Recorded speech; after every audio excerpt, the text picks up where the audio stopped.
Más suave con estar ver bichos en la entrada de los pasajes.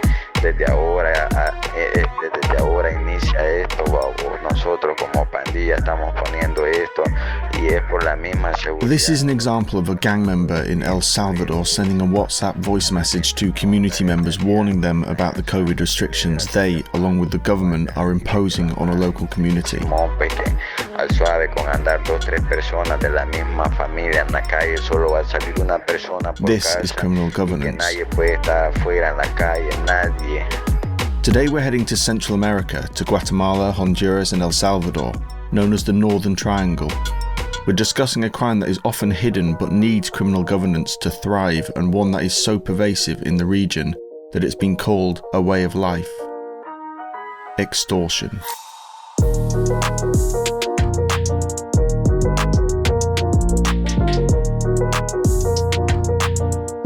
Operation Raging Bull netted 53 arrests in El Salvador.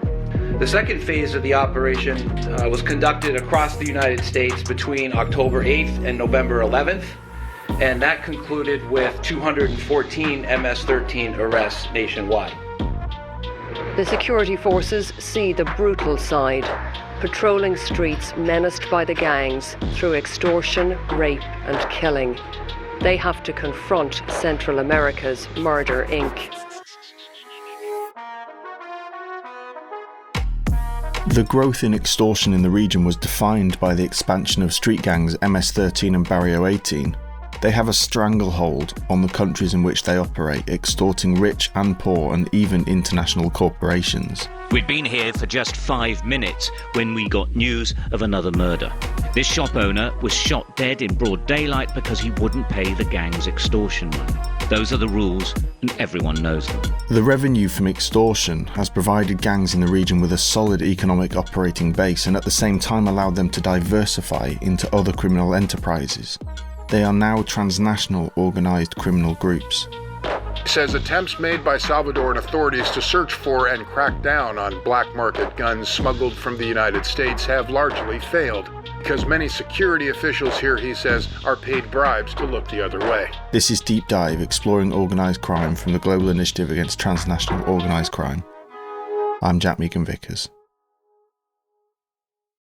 The crime of extortion does significant damage to the economies of nations, the legitimacy of governmental institutions and the very social fabric of the communities, and is considered a major driver in the displacement and forced migrations of families from the region heading north into Mexico and the United States.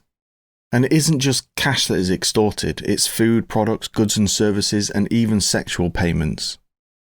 And even the smallest payment has a symbolic value. They are the sign of criminal governance. Who is in authority? Which reinforces the legitimacy of criminal groups like MS13 and Barrio 18. A Honduran business owner described extortion as a monster. But the owner, of course, says this quietly and anonymously because the risks are just too high. Perceived disrespect like this could be a death sentence. With me today is Guillermo Vasquez, a senior analyst at the Global Initiative Against Transnational Organised Crime. Guillermo, how is extortion understood in Central America and how is it manifested? Well, to begin with, extortion is based on the threat of violence, and it goes under the assumption that the state has limited or no capacities to offer protection to citizens. In Central America is the main way in which criminal groups or gangs exercise control over their territories, and the most important way in which they affect daily life of citizens. Extortion payments reinforce the power of gangs such as Mara Salvatrucha and Barrio 18 and the control and power they have over communities. It's a very pervasive crime in the Northern Triangle countries, which are Guatemala, El Salvador, and Honduras. In El Salvador, it's so pervasive that it's known as the rent or la renta, and in Honduras, it's known as the war tax. Gangs or maras are the main extorters, and they use their revenues to provide for their families of the gang members, as well as to pay for legal fees for gang members in prison. In Costa Rica and Panama, the problem is very different. It's not extortion in itself, but it's closer to loan sharking schemes which are known as gota a gota or drop by drop, which refer to small loans with high interest rates, which quickly become impossible to pay and result in kidnapping or torture of those that accepted the loan from those that failed to fulfill the payment. So basically, that's the scheme that we have in Central America in the 5 countries that the GI is working in. And the GI has been working on extortion in Central America for a number of years, and I believe that you have identified 5 different types of extortion. Can you explain what they are? Yes. The first one is the territorial one, which is the most common, and it basically means that all people, businesses within the territory of a gang will pay extortion. Public transportation in these countries is one of the most heavily affected businesses. First, gangs began demanding payment from bus drivers, but they quickly realized that it was more profitable to tax or ask for extortion to the owners of the bus line. The second one is the telephone-based extortion. In this one, the victim and the extortionist never meet in person, and it's mostly done over the phone with co-conspirators, which are outside because the one that's performing the extortion is normally in prison. The co-conspirator that's free is in charge of collecting the payment and also, if needed, enforcing the threat. Revenues, again, are used to cover illicit economies that prison requires, such as improvement in living spaces, visits, telephone to extort, and even setting up small businesses in prison. The third one is sexual extortion. In this one, gangs threat family female members with sexual violence to obtain payment that was requested.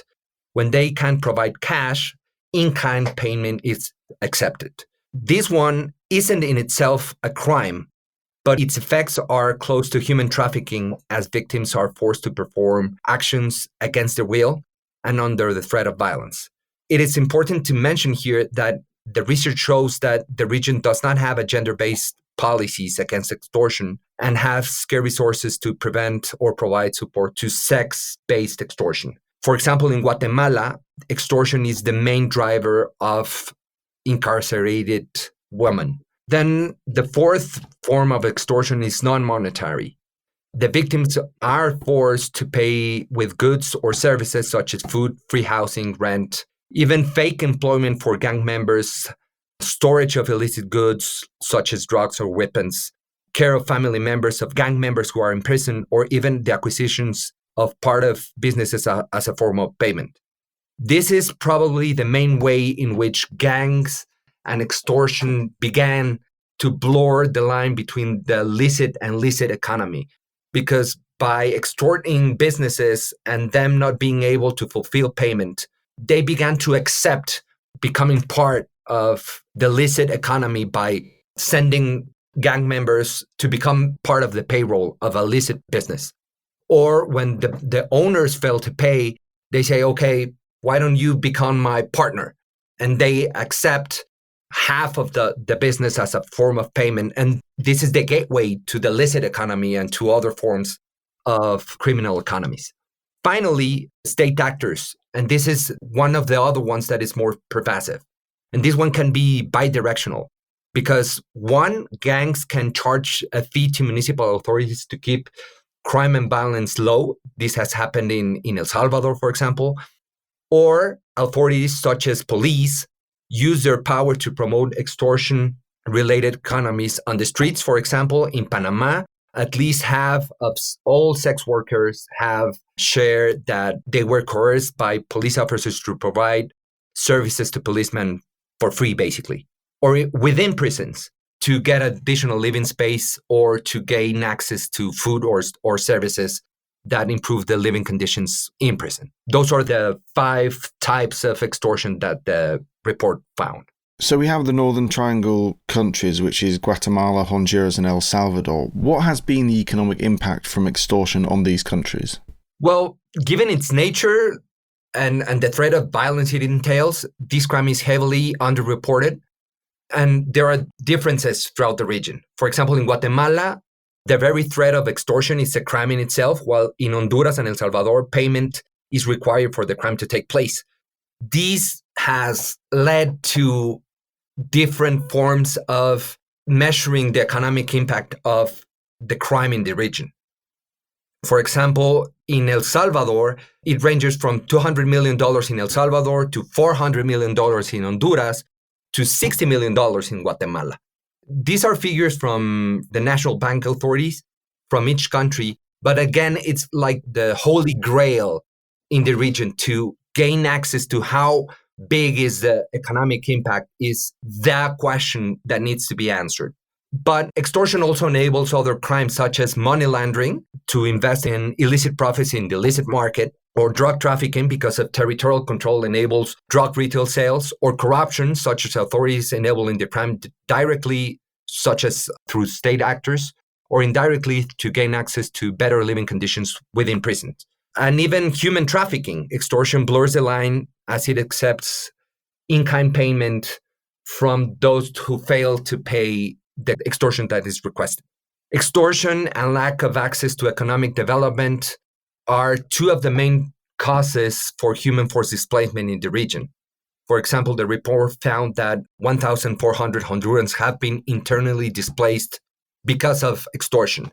And the caravans from Central America going all the way through Mexico to the United States, journalists have found every time they interview these members of these caravans that economic hardships along with extortion or threats to their lives are the main drivers of them just leaving their country. And what have been some of the elements that have facilitated the explosion of extortion and some of the responses from state actors across the region? 4 are the main drivers of extortion in the North Triangle countries. First is the Iron Fist policies, which basically are those policies that require heavy use of the military, the police, just to put gang members away in jail. So these basically created an exponential increase of the size of the population in prisons, which became a safe haven for gang members and extortionists to operate and just to call and extort from prison. For example, in a period of 10 years from 2006 to 2016, around the prison population in Guatemala increased 3 times and in El Salvador 4 times. Weapon availability is another catalyst. With revenues from extortion, gangs were able to buy bigger and better weapons to enforce the threat of violence. And as you know, the region is one of the most violent in the world. Mobile phones from 2006 to 2016 increased exponentially. For example, in this period of time, the phone lines increased 2.5 times, which enable extorters to use phones not only to extort, but also to coordinate the collection of payments and the enforcement of threats. And finally, copycats. The threat of extortion from gangs became so widespread in the region that imitators began calling citizens to pretending to be part of a gang to request additional extortion payments. The difference is that copycats don't have the means to fulfill the threat of violence, and given the limited capability of state authorities to protect citizens, it enabled them to thrive and to add to the normalization of this crime. For example, in Guatemala, at least 1/4 of extortions are from copycats, and in El Salvador, it's estimated that around 70% are from imitators. This is a very particular case. There are other parts of the world, for example, in Sicily, in Italy, we were talking with Adio Pizzo, which is an organization, Italian organization that from civil society prevents and combats extortion.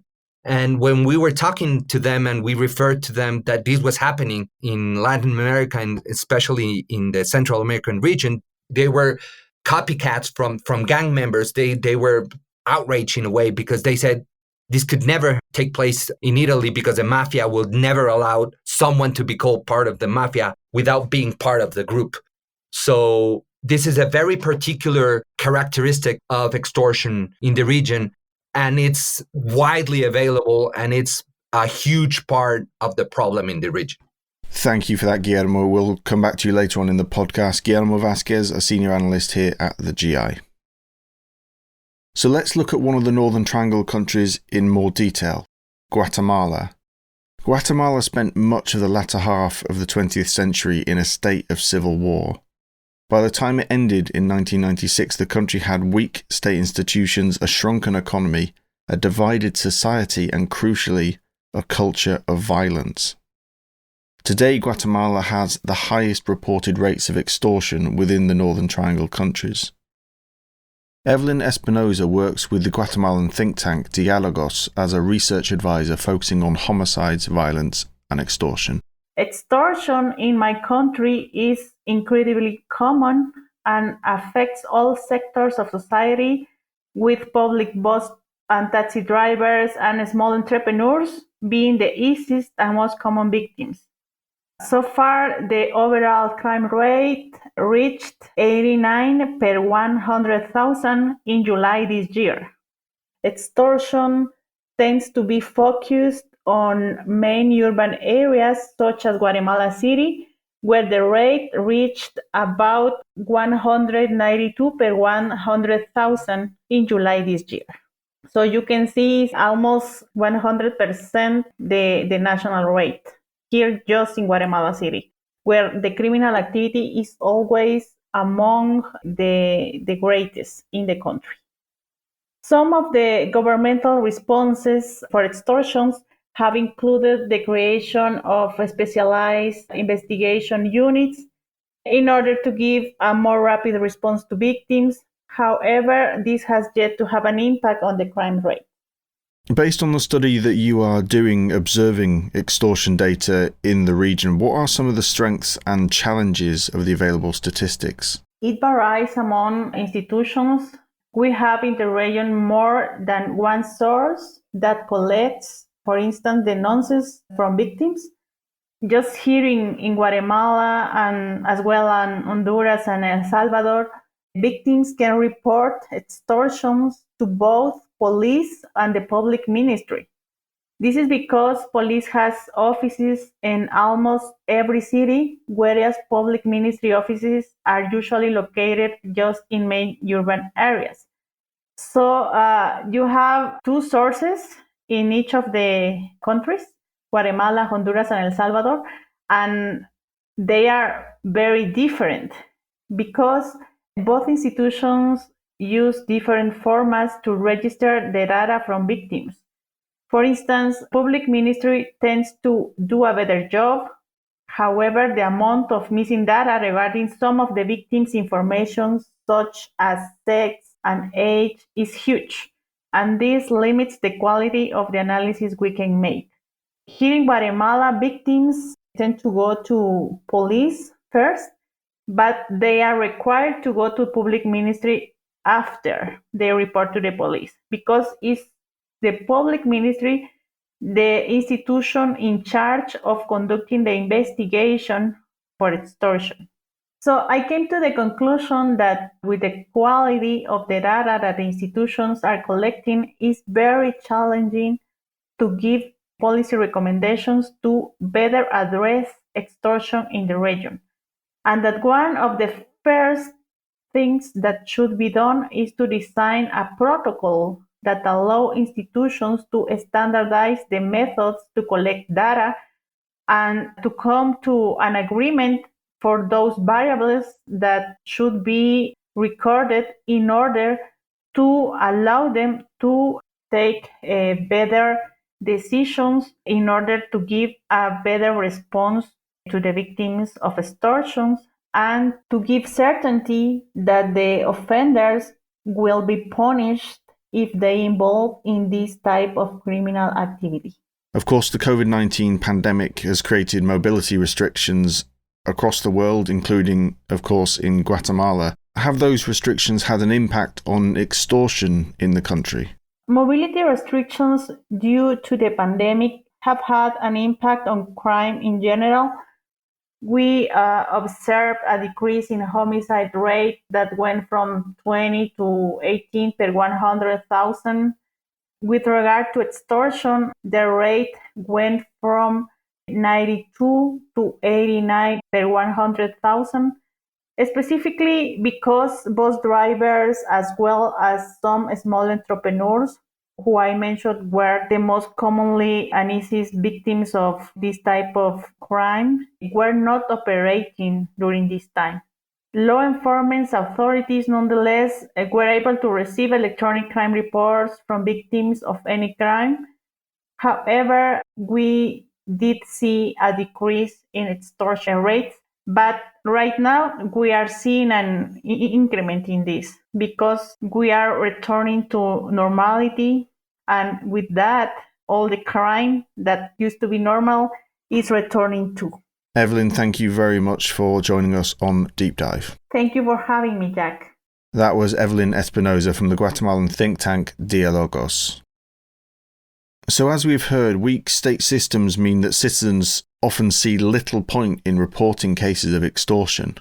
Indeed, the former head of El Salvador's National Association of Private Enterprise said that society has accepted it and let it go because it's cheaper and easier to solve things directly with the gang member than go and file a police complaint. A truly sad indictment of the dire nature of the situation. So what are some of the practices to prevent and control extortion in the region? Pamela Ruiz is a consultant for the Coalition for Resilience Project and a member of the GI network of experts. So as part of the Coalition for Resilience Project, some of the practices in order to prevent and control extortion in Central America fall into the prevention side or into the criminal justice intervention side. And so when we look at prevention programs, they really focus on creating safe spaces with recreational activities, developing employment skills, and workshops with parents to prevent youth from joining gangs and strengthening the social fabric of communities. For example, in El Salvador's Urban Center for Welfare and Opportunity Initiatives, also known as CUBOs in Spanish, and Honduras' outreach centers, they really focus on education to prepare young people for the job market.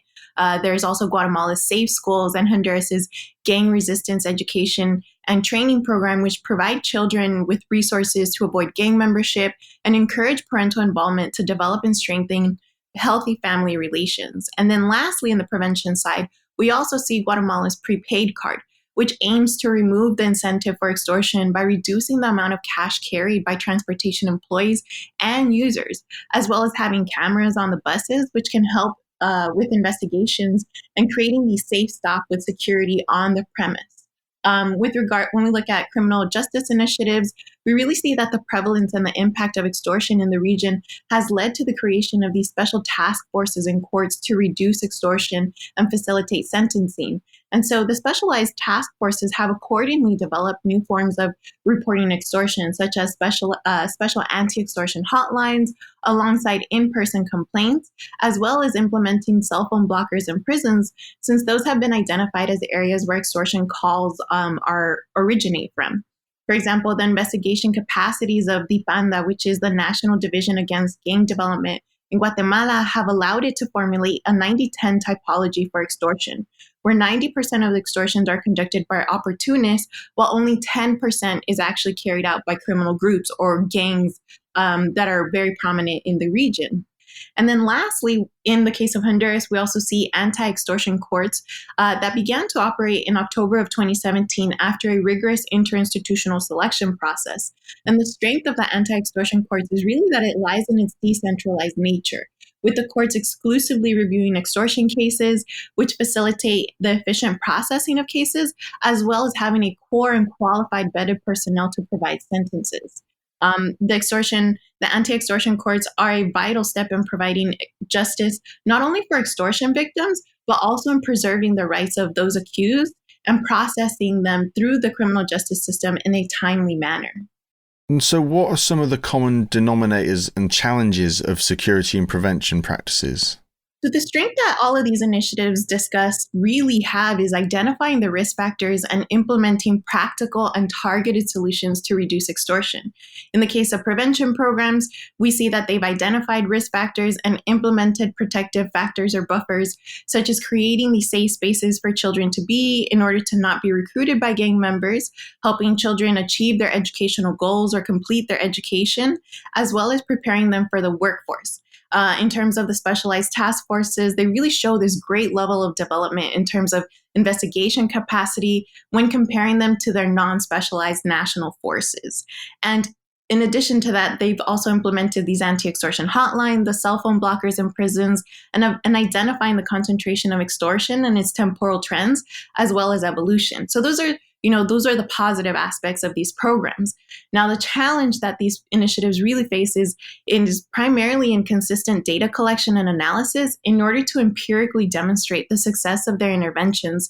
And secondly, would be institutional trust. And so with regards to data, quite frankly, the availability, quality, and quantity of data possesses a series of challenges to studying extortion dynamics in Central America.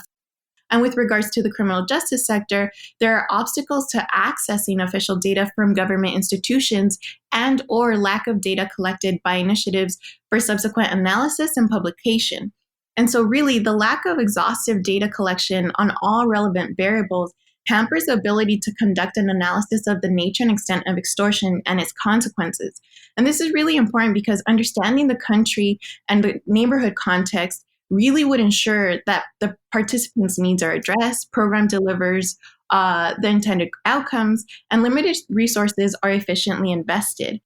The second major challenge is really the limited resources, capacity, and in some instances, corruption of security personnel really decreases institutional legitimacy and in citizens' belief in the utility of reporting acts of extortion. For example, extortions are said to be underreported due to the belief that elements within the security institutions are corrupt, and security forces have been accused of extortion.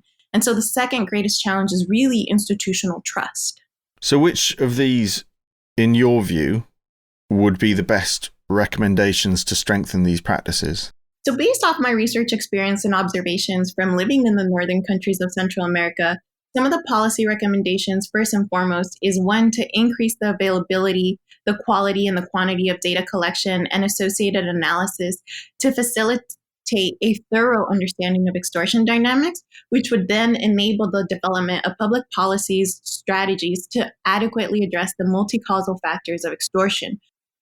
Since extortion is multi-causal criminal phenomena, it requires a response by all impacted sectors, the prevention sector, the security sector, and we even need to start including the private sector. Ideally, each sector would exchange and interact with others. So, for example, the security forces with vetted officers should provide preventative workshops in safe spaces run by schools and prevention programs to ensure trust can be built with youth and communities. The private sector could also partner with these prevention programs to develop employment opportunities for certified youth in these programs. And this relationship would require a mutual agreement whereby the private sector develops organizational needs alongside the prevention programs developing capacity within these areas and preparing youth for the workforce. We can have the civil society can assist the criminal justice sector with its capacity of data collection and conducting analysis, as well as evaluating programs and contributing to the creation of national strategic plans. So in conclusion, a multi-layered approach that incorporates all sectors of society affected by extortion would strengthen the social fabric through a common goal of safety and security. Pamela, thank you very much for joining us today. Thank you. That was Pamela Ruiz, a consultant for the Coalition for Resilience Project and a member of the GI Network of Experts. Finally, let's look at Latin America more broadly. Although extortion is more pervasive in the Northern Triangle countries, it can also be found across Latin America in places like Colombia and even Argentina. Professor Lucia Damert from the University of Santiago in Chile has spent 2 decades conducting research into security, crime and police reform and consults with a number of different Latin American governments. She is also a member of the GI Network of Experts. My research focused on this type of criminal governance mechanisms that have been developing for a while, in which, criminal organizations are taking a step towards becoming a state-like organization. They provide security and they charge you with some taxes. And there are many people nowadays paying for that we call security to organize crime, either big organizations and also small organizations. So, for instance, I found that not only businesses, small, medium, and large, are hit hard by this, criminal activity, but also everyday life person. Sextortion is, it's growing strong. We also found that most transportation systems, at least in main countries in Latin America, they are paying organized crime or criminal organizations to be allowed to move around the city. We also found that there is an increasing level of extortive practices linked to drug trafficking, but also linked to human trafficking. So my book will try to portray all those levels of, extortive practices everywhere in Latin America, shedding some light over an issue that has been invisible for a while. Because, of course, in Latin America, we always talk about homicides, we always talk about drug trafficking, but in many sense, extortion is like the perfect crime because people are not going to go to the police or going to tell anyone that they have been extorted because it's really difficult to prove it. So most of the time, I think that Latin Americans are kind of kidnapped in the middle of, very corrupt or inefficient state forces, and on the other side, highly skilled criminal organizations. Do you see similarities within the countries you're studying, or are they all different? They're different. They're different in some areas. Extortion is a common practice, like Central America. It's run by criminal organizations. In other countries, such as in Peru, you have like copycats, a small group of 2 or 3 individuals that realize that extortion is, pays better than drug trafficking.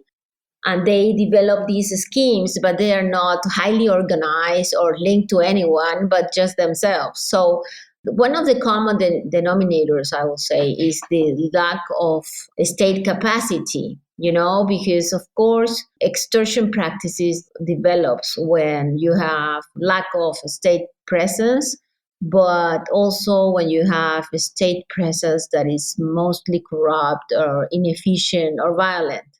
So in that sense, in many areas in Peru or in Brazil or in Colombia or in Ecuador, you found that, citizens are basically relying on criminal organizations to get security, but not only security, but also, for instance, money, because there is an increasing, and with COVID-19, that's a trend that we are, seeing now more and more everywhere in Latin America. There's an increasing practice of money loans that later on become part of these extortive practices. There are several issues and several forms, but the state lack of capacity is perhaps, something that is throughout Latin America. And have you found a program or response that's actually shown promising results? Not really. Because in Latin America, most of public policies in security areas are short-term. They lack political will. In most instances, they're underfunded. And for the police and the justice system, extortion is an elusive crime because it's just difficult to find, whoever was doing the extortion. And criminals are becoming more and more interested on, using tools that are linked to technological devices, and they're using people who are getting the money, for instance. So if you go to some jails in Peru or in Bolivia, you will find women that are paying 10 or 5 years in prison because of extortion. In fact, they were the ones who actually received the money, but they didn't know why they received the money or, what that money came from. They have no idea of the extortion practices. So my sense is that in terms of extortion in Latin America, we are in the face of making this issue visible. Of course, there are initiatives, but at least in Central America, but they are very localized. And I'm not sure if those initiatives are actually hitting hard the problem or going to the core of the situation. Lucia, thank you very much for coming on the podcast. Great. That was Professor Lucia Damert from the University of Santiago in Chile, and she is also a member of the GI network of experts. So what can be done about extortion in Central America and beyond? Guillermo, if I can bring you back in, community resilience is really important to fight against extortion. So what are some of the activities that the GI has implemented to promote community resilience against extortion? And do you have any recommendations to actually tackle this crime in the region? Well, first of all, it needs to be understood, or it's important to understand that the topic in the region is difficult to discuss because it creates fears and anxiety from stakeholders. It's, in a way, the elephant in every room, in every house, in every business in the region. And few are willing to talk about it. That's why in 2018, the GI along Inside Crime began researching extortion in the region, which became the report A Criminal Culture Extortion in Central America, which was presented in May 2019 in the Northern Triangle countries.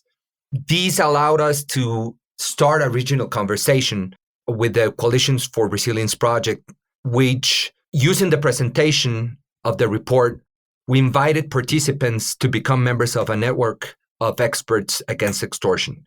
To date, we have over 80 policy implementers, security officials, members from civil society, academia, regional experts that regularly discuss different aspects of extortion.